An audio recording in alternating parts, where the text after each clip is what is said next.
Este día está con nosotros Daniela Griego Ceballos, quien es la directora del Instituto de Pensiones del Estado, a quien agradezco. Daniela, muchísimas gracias por haber aceptado esta invitación, sobre todo porque sé que tienes una agenda muy ocupada. No, muchas gracias por el espacio, Ángeles. Bueno, pues hablar con Daniela es hablar acerca de una de las instituciones que se ha reforzado a lo largo de esta administración gracias a su buen manejo, y esto lo han reconocido diversos actores políticos, los pensionados, en fin. Daniela, pues preguntarte cómo cerró el IPE el 2023 en materia de lo que tiene que ver con lo que administras, que son pues las pensiones, las jubilaciones, en fin, ¿cómo cerraste 2023? Bien, bueno, pues antes que nada, muchas gracias por el espacio, Ángeles, y nos da la oportunidad pues precisamente de informar cómo cerramos 2023 y cómo estamos empezando 2024. Fíjate que creo que 2023 ha sido de los mejores años en esta administración del Instituto de Pensiones, porque nos permitió, por un lado, pues consolidar algunas estrategias que implementamos desde el inicio de la administración en diciembre de 2018, y bueno, también prepararnos para el último año, el cierre, y dejar un IP bastante fortalecido. Hay algunos datos relevantes que, bueno, si me lo permites, me gustaría compartir con el público de cómo cerramos, cómo cierra el IP 2023. El 15 de diciembre tuvimos la última sesión de la Reserva Técnica, la cuarta sesión ordinaria. Siempre es muy importante porque es en la sesión donde se hace la inversión fuerte y se decide en el pleno tanto el Consejo Directivo como el Comité de la Reserva Técnica, con quién vamos a invertir, con qué casa de bolsa o con qué banco, ¿no? Entonces es una sesión muy fuerte y este año nos fue muy bien. O sea, la Reserva Técnica ha ido en crecimiento desde el 18, desde que tomamos el instituto por encargo del ingeniero Cuitláhuac García Jiménez. ¿Y por qué es tan importante? Pues porque es el respaldo que para el futuro, para el pago de prestaciones a futuro, y porque además había sido uno de los elementos más cuestionados en el Instituto de Pensiones, en la Reserva Técnica, ¿no? Entonces, nosotros recibimos la Reserva Técnica en el 18 con 1,178 millones de pesos. Esa había sido la inversión pactada. Y en diciembre del 2023, la inversión que hicimos fue de 2,282 millones de pesos. O sea, creció en 5 años más de 1,000 millones de pesos. Pero además pactamos una tasa histórica que no había registro en el IPE. Hemos estado documentando bastante, nos han permitido los archivos y los documentos que han dejado en el instituto y anteriores administraciones. Pactamos una tasa de inversión del 13.10%, que no había un antecedente así. Nosotros en el 22 para 23 habíamos pactado una tasa del 12.35%. Sin embargo, el mercado financiero todavía cerró muy bien el año, y después de la pandemia pues hubo una recuperación importante. Esto nos va a permitir, si todo va bien en el año, que eso estoy completamente segura que va a ser así, que de esa inversión que traemos ahorita, que hicimos en diciembre, 2,282 millones, podamos rebasar lo que se había dicho, y que lo ha dicho también el secretario Lima y el gobernador, los más de 2,500 millones de pesos al cierre de la administración, ¿no? ¿Y esto es con el Grupo Value? Invertimos con el Grupo Value. Fíjate que a partir de esta administración se hace un ejercicio muy interesante donde están consejeros, representantes de sindicatos y de las diferentes dependencias, mis compañeros funcionarios, y hemos abierto el espacio a bancos, a casas de bolsa, a financieras, no solo que operan en el Estado, por supuesto, sino de proyección nacional, y los propios bancos, para que presenten ofertas, y de acuerdo a la ley, porque lo marca el artículo 100, tiene que ser una inversión segura en los mejores con los mejores rendimientos, y un porcentaje alto en papel gubernamental. Entonces, Casa Value, que por muchos años ha llevado la inversión de la Reserva Técnica, que no es reciente, porque salieron algunas notas que fuera reciente. No, Casa Value, el dato que tenemos es que lleva la inversión de la Reserva Técnica, la llevó desde el 2010, fíjate. O sea, casi es un periodo de casi llega a 15 años. Se interrumpió en algún año la inversión con ellos, pero en realidad han mantenido su presencia pero es un proceso, o sea, lo establecen las reglas de operación, la reserva técnica está muy respaldada, tiene un marco legal, y hemos hecho nosotros en estos 5 años un procedimiento abierto. O sea, ¿no? estos 2.282 millones de pesos sí. son ya la inversión nueva para este 2024. Toda con Grupo Value. No la hemos dividido, no lo ha aceptado el comité de la reserva técnica y creemos que pues que es la inversión más segura. ¿No existe preocupación ahora con la muerte de Carlos Bremer? Porque creo, y digo, tú lo trajiste a colación, la verdad es que creo que salió ayer antier en columnas, donde decía que si no existía, parecía alerta, algo así, números rojos o preocupación por este grupo tras el fallecimiento de Fíjate Carlos que no, yo decía, por un lado estamos respaldados, hay un contrato, hay un fiduciario que es en este caso Banorte, hay pues el respaldo legal, hay un contrato que se firma, hay una instrucción que da el propio comité, no la directora del IPE, y el día que se tomó la decisión en la reserva estaban los ejecutivos de cada grupo que presenta su oferta, por supuesto estaban los de Value. Nosotros hablamos en diciembre con el señor Carlos Bremer, lamentablemente falleció, fue medio inesperado, y acabamos de hablar justo por la preocupación, no de los consejeros, porque los consejeros tienen pleno conocimiento de cómo funciona la inversión de la reserva, sino, pues no sé, por lo que se podía generar en la opinión pública. Hablamos con el director de administración de Value, que es el que ha venido, el contador Gustavo Salazar. Acabamos de mandar una carta invitando al nuevo director, que es el señor José Kaunader, y también una persona que entendemos tiene muchos años en el grupo Value, y esperamos que ahorita en enero vengan para que hablen con el consejo directivo, incluso si se puede hacer alguna rueda de prensa y que fijara Value su posición, en el sentido de generar confianza, ¿no? Nosotros no tenemos ninguna preocupación, ninguna duda que el dinero está bien invertido, que van a respetar esta tasa del 3.10% pactada, y que al final del año 2024 vamos a tener un rendimiento muy importante. Pero, no hay ninguna preocupación al respecto, y también para aclarar dudas, como lo hemos hecho desde que llegamos, de frente a la sociedad, con toda la transparencia posible, todas las actas de consejo de comité de la reserva, de la comité de vigilancia se suben, prácticamente el IPE tiene toda la información que genera en su página, tanto web institucional como en el Face. Entonces, para que no haya duda, hicimos el planteamiento a Value para que venga el nuevo director, que platique con los consejeros, y estaremos informando en su momento la posición, pero en realidad no hay por qué temer. Y lo digo así, tenía muchos años que Casa Value tenía la inversión del IPE, sin embargo, la inversión de la reserva técnica no crecía desde hace 10 años, ¿no? Entonces, con esta administración, a partir de que se toma, empezó a crecer, porque hay que decirlo, no solo son los rendimientos que produce la misma inversión de lo que se alimenta la reserva, sino también del programa de préstamos. En 5 años hemos transferido el programa de préstamos más de 300 millones de pesos.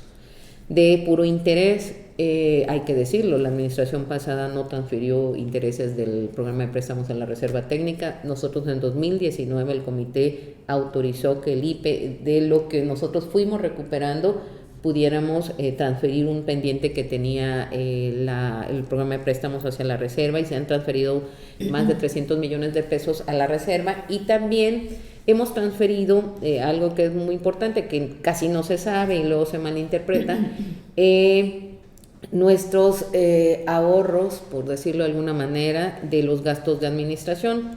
El IPE, a diferencia de otras dependencias y OPDs, se rige por una ley propia, la 287, y la ley que marca que al cierre del ejercicio fiscal, no se ejerza de gastos de operación, que prácticamente sale de nuestros propios rendimientos, sale de las rentas que traemos, estos gastos de operación, y para tocar lo menos posible los fondos del que va al pago de pensiones.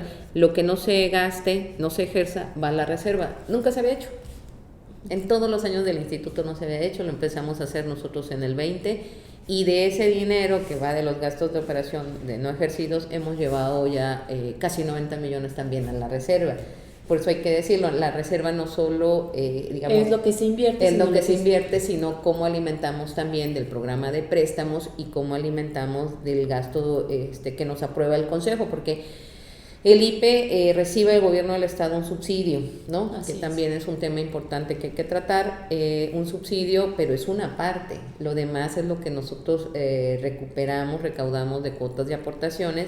Y ahora lo que te decía de las rentas de los bienes inmuebles, que es también otro tema importante que integra nuestro portafolio o nuestro patrimonio institucional, el portafolio inmobiliario, y cómo también ha subido, que no sé si antes de pasar a ese tema tuvieras algo de la reserva, si no, sí me gustaría tocar eso. Solo, no, preguntarte, por ejemplo, en el tema del subsidio, bueno, la reserva, como tú bien dices, ha subido, pero sin embargo, el subsidio al Instituto de Pensiones del Estado por parte del gobierno se ha mantenido, no ha disminuido. ¿Cuál es, por qué se mantiene si tú estás hablando de que han logrado incrementar, de que han logrado ya recuperar mucha de la deuda que se traía por parte de los entes que tienen que pagar las cuotas y aportaciones de los trabajadores? ¿Por qué sigue siendo esta aportación la misma? No sé si hasta más por parte de la administración. Este año.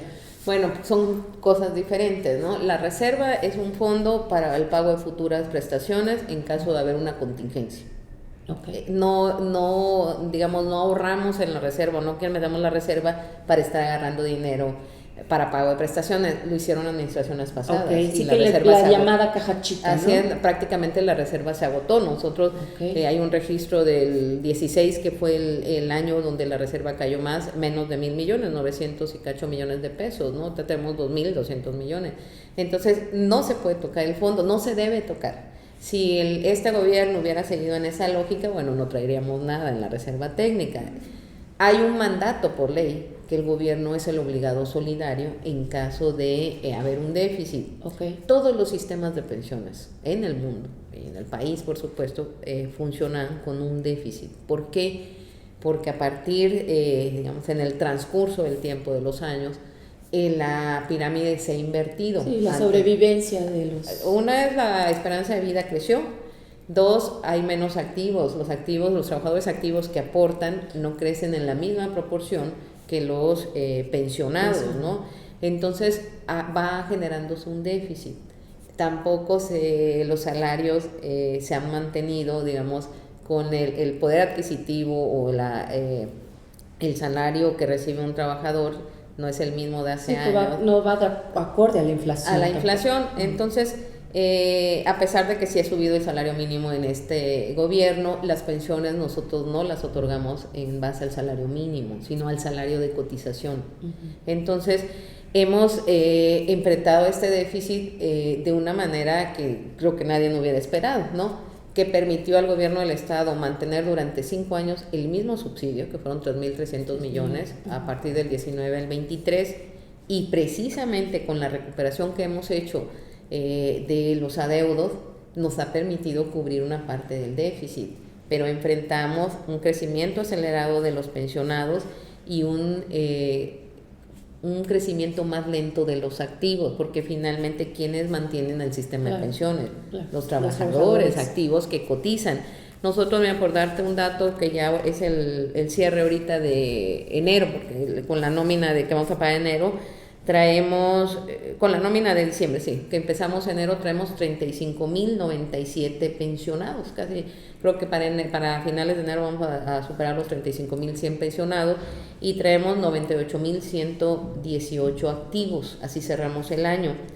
Los pensionados crecieron en 5 años en un ritmo de 14%, y los activos crecieron al 2.6%.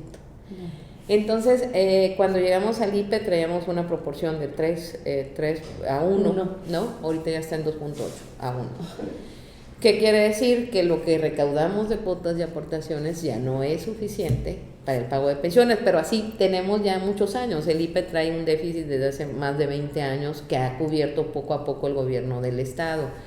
Este sexenio prácticamente el gobierno del estado cumplió con lo que tenía y no aumentó el subsidio porque generamos nosotros otros ingresos. Para el 24, que eso es una muy buena noticia, ya aprobó el Congreso, ya ayer nos notificó Cefiplan nos va a dar 4.343 millones de subsidio. Pero nuestro presupuesto de egresos, considerando prácticamente todo el pago de pensiones, es de casi 11,000 millones de pesos, ¿no? Entonces, el resto de lo que necesitamos, ¿no?, después del subsidio, pues es el ingreso que nosotros generamos, que recaudamos cuotas de aportaciones. Recordemos que la cuota del trabajador es el 12% sobre su salario y el patrón aporta el 20%, nos da un 32%. Quizá hay que revisar pensando en una reforma, hay que revisar ese porcentaje de cotización. Entonces, si nosotros vemos lo que cotiza una persona durante 30 años, ¿no?, pensando en una persona que se jubila, se va por pensión por jubilación, y lo que recibe ya como pensionado alcanza, si acaso, unos 5 o 6 años. Y nosotros tenemos pensionados que tienen 30 años como pensionados, porque afortunadamente la esperanza de vida ha crecido, que aumentó. Tenemos también pensionados en la generación anterior, la I5 y 20, que se pensionaron muy jóvenes. Afortunadamente vive más tiempo la gente, pero eso va haciendo que el déficit crezca. Este año lo platicamos desde el año pasado con el gobernador y el secretario Lima, y dijeron, bueno, va a subir el subsidio del IPE, y no porque sea año electoral o porque sea un año, el último año, no, porque se había estado pidiendo, habíamos nosotros de alguna manera, hemos equilibrado ese déficit, y dice, bueno, pero ¿cómo si tienen más recursos, por qué necesitan más subsidio? Porque hay una nómina de pensionados que va a un aumento, y no ha crecido la misma proporción los trabajadores activos, ¿no? Entonces, esta previsión de los 4.343 millones de pesos de subsidios, porque para este cierre prevén que haya más pensionados. Sí, es que ha crecido mucho la nómina de pensionados después de la pandemia. ¿No? Lo hemos platicado mucho en el 22, ya cuando se regresa a clases presenciales, tanto la universidad como el sector magisterial, que son de nuestros principales tomó la decisión de irse. Entonces, 22 fue una cosa tremenda, de julio a diciembre. 23 también se mantuvo la tendencia a la alta, y creemos que este 24 se va a mantener esa tendencia a la alta. Pero además, con este subsidio aseguramos el pago completo de todo el año. Vamos a dejar recursos para diciembre, que es el mes más complicado. No tenemos un subsidio extra nosotros para diciembre. Y vamos a dejar recursos en el Instituto de Pensiones, ¿no? Entonces, a lo mejor es difícil de entender, dice, bueno, pero si dicen que han recuperado, porque además sí hemos recuperado, no lo estamos diciendo nosotros, traemos firmados 64 convenios de recuperación de adeudos, ha sido en la administración durante los 5 años un ¿Esos 64 son de...? Entre ayuntamientos y entes, ¿no? ¿Y todos estos años o nada más de un año? No, en 5 años hemos firmado 64 convenios de reconocimiento de adeudos, y traemos ya 92, creo, convenios de participación, de retención de participaciones federales. ¿Qué es esto? Que los obligas a que finanzas retiene, la verdad nos ayuda mucho finanzas con esto. Te dicen, debo no niego, pago no tengo. Así, y entonces no, pero aquí no, aquí entonces retiene de sus participaciones federales. Entonces la ley son lo de permite, ayuntamientos. De ayuntamientos. Los de retención de participaciones federales son de ayuntamientos, y esto asegura que los ayuntamientos, digamos, estén al corriente y que paguen las obligaciones para que los trabajadores tengan sus prestaciones. Justo es eso, o sea, porque el que paga las consecuencias del no entero de cuotas de participaciones es el trabajador. Entonces, bueno, hemos recuperado con ese mecanismo más de 800 millones. Acabamos de firmar con Minatitlán, hay que reconocer a la alcaldesa la voluntad que tuvo, al sindicato mayoritario, y en el convenio pactamos 40 millones, ya nos pagaron 12. Y eso permite que nosotros reactivemos préstamos, pensiones, o trámites de pensión que teníamos parados puedan activarse, ¿no? Entonces, bueno, tenemos, daba yo el dato relevante de la reserva, el programa de préstamos que alimentan la reserva. Fíjate que en lo que va en la administración hemos otorgado casi 44,000 préstamos. O sea, es una cosa, bueno, pues digo, es un dato muy relevante. Y hemos otorgado 2,000 millones de pesos en préstamos. O sea, digo, no es lo que decía yo, no es dinero de la reserva, no es dinero de pensiones, es dinero del programa de préstamos, que este año, en esta administración, afortunadamente, ya se hizo autosuficiente el programa, porque antes agarraban de la reserva o se agarraba del fondo de pensiones para el programa de préstamos, para fondear el programa de préstamos. Hoy no es así. El programa de préstamos tiene su presupuesto. El año pasado ejercimos un presupuesto de 600 millones de pesos, más de 12,000 préstamos otorgamos en el 23, y este año, pues como se nos acorta el tiempo, se aprobó un presupuesto de 500 millones, nos aprobó el Consejo Directivo un presupuesto de 500 millones, pero sí es un dato relevante, ¿no? Que la administración ha otorgado más de 43,000 préstamos con un monto de más de pasando los 2,000 millones de pesos. Entonces es otra de nuestras fortalezas. Y el tema del patrimonio inmobiliario, el portafolio inmobiliario también es un tema bastante relevante que por supuesto ayuda a fortalecer tanto las finanzas como el patrimonio institucional. ¿Cuántos inmuebles tiene el instituto, y de estos cuántos el consejo ha logrado que se pongan a trabajar porque no estaban funcionando? No estaban funcionando. Un ejemplo es el edificio que tiene el Instituto Veracruzano de Acceso a la Información, así es. Y la SEDEMA y los cines y la Contraloría. Ajá, o sea, ¿cuántos en total, cuántos tiene? Tenemos 44 inmuebles. De estos inmuebles son edificios, tenemos terrenos, tenemos estacionamientos, hoteles, los 2 hoteles. Y fíjate, cuando recibimos el portafolio, bueno, la administración y el portafolio inmobiliario, entre 18 y 19, la evaluación comercial arrojaba un monto de 4,500 millones. Esos 44, y eran 45 porque se vendieron unos lotes de banderilla, maguillitos que tenemos en nuestra venta. Entonces, esos 44 inmuebles costaban o tenían un valor inmobiliario de 4,500 millones.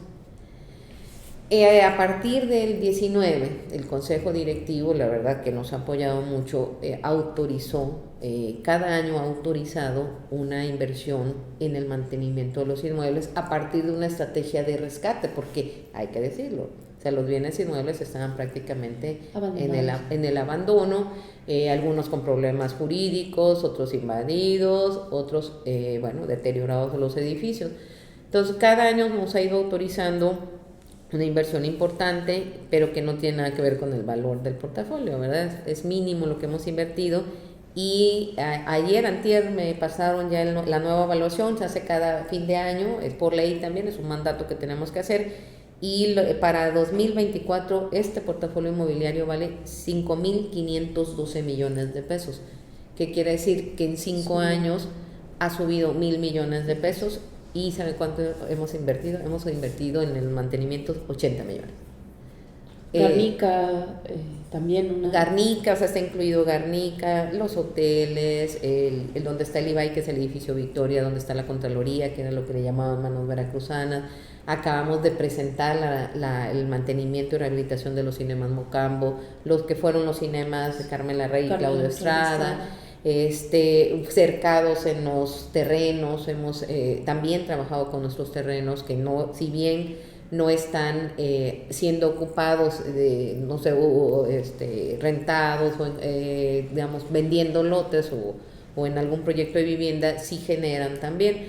Entonces hemos invertido en esta estrategia de rescate a los inmuebles 80 millones de pesos en 5 años, pero el valor del portafolio se ha traducido en 1,000 millones más.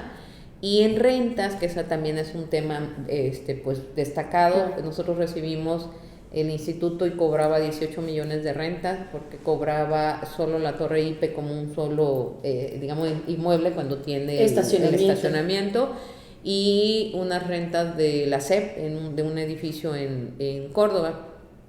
Hoy recibimos anualmente más de 25 millones de pesos en renta. En 5 años hemos generado 107 millones de pesos en renta.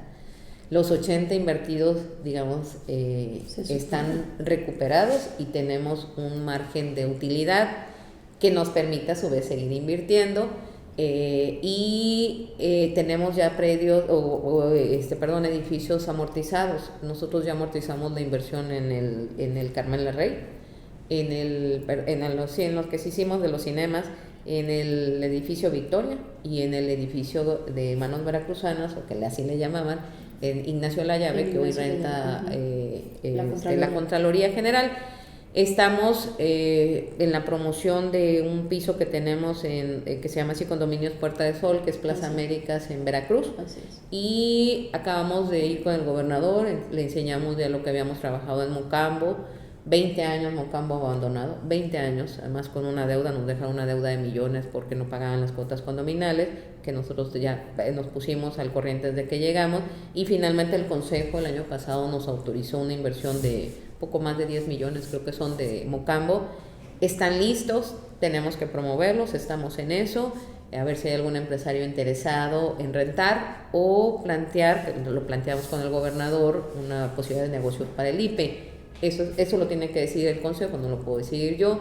Y también Garnica, que bien decía, Garnica, bueno, pues es otra cosa, es como para nosotros es como simbólicamente la recuperación del IPE está expresada en Garnica. Creció Garnica el año pasado a su valor inmobiliario solo por los trabajos de mantenimiento y digamos la recuperación del inmueble, 20 millones de pesos. Valía 463, ahorita vale 484 millones de pesos.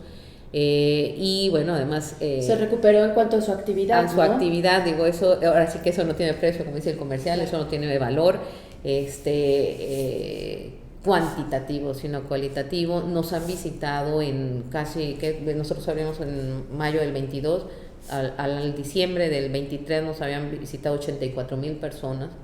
Tenemos alrededor de 1,500 socios activos con su credencial, que va a un taller, que hace uso de la alberca ya, que va al cine, tenemos cineclub, que va a sus clases de yoga, de baile, de canto, alguna actividad cotidiana, ¿no? De martes a domingo. Entonces, lo que ha aportado Garnica a un sector de pensionistas que estaba completamente abandonado, que estaba completamente abandonado por un lado, sin usar, destinado a otra cosa que no era para lo que fue adquirido por gobierno del estado. Bueno, digo, eso no tiene precio, pero si vamos en términos cuantitativos, bueno, ha ganado en un año Garnica en su valor comercial 21 millones de pesos más. Entonces, Garnica ya estamos nosotros concluyendo también los trabajos de mantenimiento, nos ha costado, o sea, después de mucho tiempo abandonado, pues es prácticamente, habría que generar todas las condiciones, ¿no? Y amueblarlo y bueno, generar también condiciones para que la gente se pueda trasladar adentro de Garnica en mejores condiciones. Eso ya se ha estado concluyendo, pero sí es un tema muy importante, ¿no? El patrimonio inmobiliario, porque también es el respaldo para el pago de futuras prestaciones y aumenta el patrimonio del instituto, ¿no? Daniela, pues dejas entonces o vas a dejar un instituto de pensiones total y absolutamente saneado y todavía con ganancias para la persona que llegue a administrar el próximo sexenio este lugar. O sea, le devolviste la vida a este instituto que estaba abandonado con un gran daño en su economía. Y bueno, yo creo que muy importante es el aval que han dado las y los integrantes del Consejo de Administración, que en otras administraciones incluso hasta denuncias tuvieron por avalar que fuera la caja chica de las administraciones pasadas, ¿no? Claro, fíjate que algo que pensábamos cuando iniciamos la administración, o que se pensaba nosotros, que iba a ser la parte más difícil, la relación con los consejeros o sacar los acuerdos, y creo que ha sido lo que más ha favorecido a los avances del instituto, ¿no? La buena relación que hay en el consejo, son los órganos de gobierno, el consejo directivo, el comité de vigilancia que preside la Contraloría y el propio comité de la Reserva Técnica. Ellos han visto el trabajo, han sido parte de las decisiones, en realidad, porque por como está la ley, las decisiones tienen que tomarse en el pleno del órgano de gobierno, y también el compromiso y la buena conducción del gobernador. O sea, el gobernador no se ha metido a decir, traigan el dinero para acá, al contrario, ha procurado por todos los medios que el instituto recupere los adeudos, que recupere los inmuebles. Él nos ayudó mucho en lo de Garnica, y también la propia Secretaría de Finanzas que ha transferido puntualmente subsidios y ha ayudado mucho al instituto. Y también hay que comentarlo, con los sindicatos, digamos, que no tienen representación en el Consejo Directivo o las organizaciones de pensionados, en su mayoría ha habido una excelente relación en todo el Estado. Nosotros tratamos con más de 200 sindicatos, que son los de la universidad, los del magisterio, los del poder ejecutivo, el judicial, que también tiene varios sindicatos, el legislativo tiene uno, pero es un sindicato grande, con los ayuntamientos, que también hay una representación muy importante, hay una fuerza sindical importante, los empleados municipales, con los autónomos, algunos tienen sindicatos. Entonces ha habido una muy buena relación y hay una actividad importante de las organizaciones de pensionados, que eso, digamos, lo sabemos, han sido testigos de la en otro tiempo, ¿no? de lo que pasó con el IPE, y bueno, siempre están muy al tanto, han luchado mucho porque el instituto se recuperara, y creo que ha sido un factor clave el apoyo tanto de los consejeros en el consejo directivo, de los sindicatos más grandes, que hemos trabajado muy bien con ellos, y por supuesto los sindicatos y organizaciones de pensionados, que representan también a grupos importantes, y que ha habido un diálogo permanente. Nosotros recibimos a todos, platicamos con todos. Digo, siempre hay alguien que a lo mejor no le guste ese trabajo, pero en realidad es generalizada la buena relación que tenemos. Muy bien. Daniela, ya nada más preguntarte, ¿cuántos adeudos todavía quedan pendientes y de quiénes? Porque todavía había cifras importantes, por ejemplo, del Poder Judicial. Me parece que era que de los que más a lo largo de estos años había como, pues, con una administración y otra, pues al final tenía un adeudo. ¿Cuántos y quiénes quedan de adeudos? Y dos, preguntarte, ¿se quedó en el tintero una reforma a la ley de pensiones para, pues, mejorar este ingreso tanto de la parte patronal como de los trabajadores? Sí, bueno, por un lado tenemos todavía nos deben 187 millones, revisé el saldo ayer, entre docentes, que bien decías, el Poder Judicial no debe cuotas de aportaciones, que hay que aclararlo, son recargos que se generaron entre el 2013 y 15, que creo que era una deuda muy grande, y que a la hora de cobrar el instituto no cobró los recargos que marca la ley. Están registrados en contabilidad, están observados, de hecho, por las instancias fiscalizadoras, y no se pueden quitar. Entonces, hemos insistido, hemos platicado con las diferentes titulares del Poder Judicial en su momento, hemos hecho lo propio. Está ese pendiente. El TEC de San Andrés Tuxtla lamentablemente debe ya también una deuda considerable, y tenemos alrededor de 30 ayuntamientos que nos deben. No todos son deuda considerable, pero sí hay ayuntamientos como Cosamaloapan, que trae una deuda de más de 20 millones, Cerro Azul, y ahí no hay convenios todavía. No hay convenios, en algunos hay convenio de retención de participaciones, y entonces retenemos, pero hay un adeudo. Estamos trabajando en eso. Acá el sindicato de Cosamaloapan traen una deuda importante. ¿Qué pasa cuando no se paga? Bueno, se detienen prestaciones, no hay un soporte de un salario de cotización, entonces no podemos pagar prestaciones. Estamos trabajando en eso, traemos 69 denuncias presentadas en estos años. Esto nos ha ayudado mucho a recuperar, ¿no? esta estrategia jurídica. Tenemos que revisar con la Fiscalía Anticorrupción, con el Tribunal, el TRIAGEP también, que hemos trabajado con ellos, para pues tratar de dejar lo más limpio posible, ¿no? Este tema de los adeudos, y pues trabajado con los ayuntamientos. Y ya por último, lo que me comentabas de la reforma, sí es necesario revisar la ley. Este año cumpliría 10 años, cumple 10 años la ley 287, no se ha podido revisar, ya no va a ser posible, creo, en este sexenio, no lo sé, a lo mejor podamos dejar una propuesta de reforma, hay que platicarlo bien con los consejeros, con el secretario de Finanzas, con el propio Congreso, ¿no? Que entrará en funciones ya antes de que acabe el año, y pues también con el nuevo gobierno, en el sentido de darle viabilidad al Instituto de Pensiones. Sí es necesario revisar la ley, no solo el tema de las aportaciones de los trabajadores y del patrón para subir el porcentaje del salario de cotización, sino algunas otras cosas que creo que es necesario revisar en el marco también de una posible reforma a la ley del ISSSTE, ¿no? Que anunciaba el presidente de la República. Ayer lo volvió a comentar. siempre pensando en el bienestar del trabajador, ¿no? O sea, que la gente tampoco se asuste. Bueno, cuando se habla de reforma es que no, es pensando en la viabilidad de los sistemas de pensiones y en el bienestar del trabajador que cotiza toda su vida, ¿no? Claro.